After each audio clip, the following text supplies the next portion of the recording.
খোকসা গোপগ্রাম ইউনিয়নের বড়চারা গ্রামের কৃষক মান্নান শেখ নিজ জমিতে সার স্প্রে করার জন্য মাঠে রওনা দেন। পথমধ্যে সেচ কাজে নিয়োজিত শ্যালো পাম্পের বৈদ্যুতিক তার কাছিতে স্পর্শ করে ঘটনাস্থলে তার মৃত্যু হয়। এই মৃত্যুতে তার পরিবারে গভীর শোকের ছায়া নেমে এসেছে। আমরা শুনবো স্থানীয়দের কাছ থেকে। সার দিতে গেছিল, যাওয়ার পথেই হয়েছে।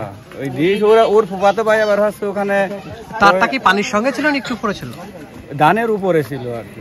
ওই ডিশি বাজে গেছে, ও আজ সরাতে যা মানে আমি শুনলাম ওর ফুফাতো ভাই বললো। এটা কি ঘটনা ছিল, মারা গেছে না? এনে নিয়ে আইছিল, নিয়ে আসার পরে যখন পরে ডাক্তার কাছে নিয়েছে, ডাক্তার বললে যে হসপিটালে নিয়ে যাওয়া হয়েছিল। না, আমার হক ডাক্তারের কাছে নিয়ে যাইছি। মারা গেছিল, হক ডাক্তার দেখে বলছে যে না মারা।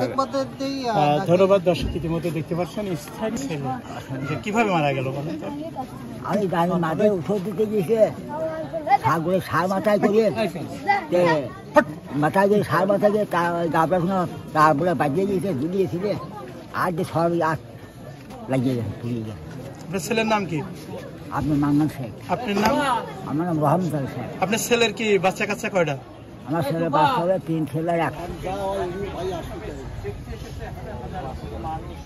ঘটনায় দেখতে পাচ্ছেন এই বাড়িতে কিন্তু হাজার হাজার মানুষ, তারা কিন্তু এই মৃতদেহ দেখার জন্য এসেছে। তবে আমরা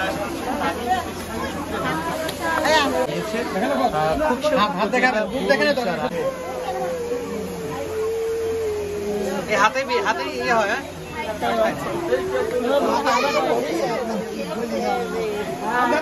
থাকা লাগে না, ওটা লাগবে না, ওটা নিয়ে হবে।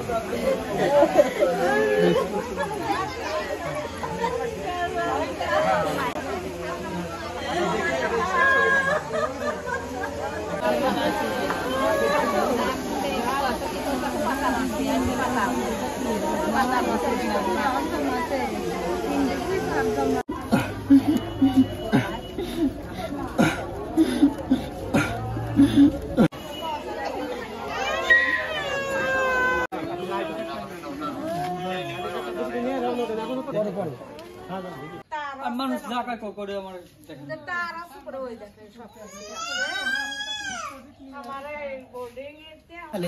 বাসা কোথায়?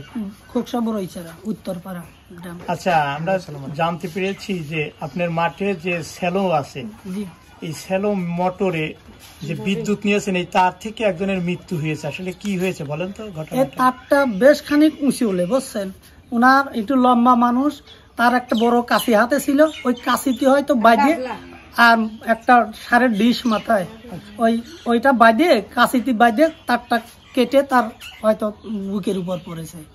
এত লোক যাওয়া আসা করে, আমি রাত দিন তো ওইখানেই থাকি, কোনো সমস্যা হয়নি। আর তার মৃত্যু ছিল এইভাবে, হয়তো এই অসিলায় তার এটা হয়েছে। আমরা জানতে পেরেছি আপনার তারটা অনেক নিচু ছিল। না, আমার তারটা অনেক উঁচুতে। জি, তারটা উঁচু হলে? জি, উঁচুতে হয়েছে। বিদ্যুৎ স্পর্শে একজন মারা গিয়েছে। আসলে যদি একটু বলতেন এই বিষয়টা, যেহেতু ঘটনাস্থল পরিদর্শন করেছেন। আচ্ছা, আমরা প্রাথমিক সংবাদ পেয়ে এখানে চলে আসছি। আমরা ঘটনাস্থল দেখছি এবং ফ্যামিলির সঙ্গে কথা বলছি। বিদ্যুৎ স্পর্শ হয়ে তার হাতে এবং তার বুকে বিদ্যুৎ স্পষ্ট হলে যে দাগগুলো থাকে পুড়ে যায়, সেগুলো আমরা প্রাথমিক লক্ষণ পাইছি এবং দেখছি। পরবর্তীতে ফ্যামিলির সঙ্গে আমরা কথা বলবো, তারা কোন সিদ্ধান্তে যায়। তারা কোনো বিষয়ে থানায় অভিযোগ বা কোনো কিছু জানালে তারা থানাতে এখনই রওনা দেবে, বাকিটা আপনাদের জানানো হবে।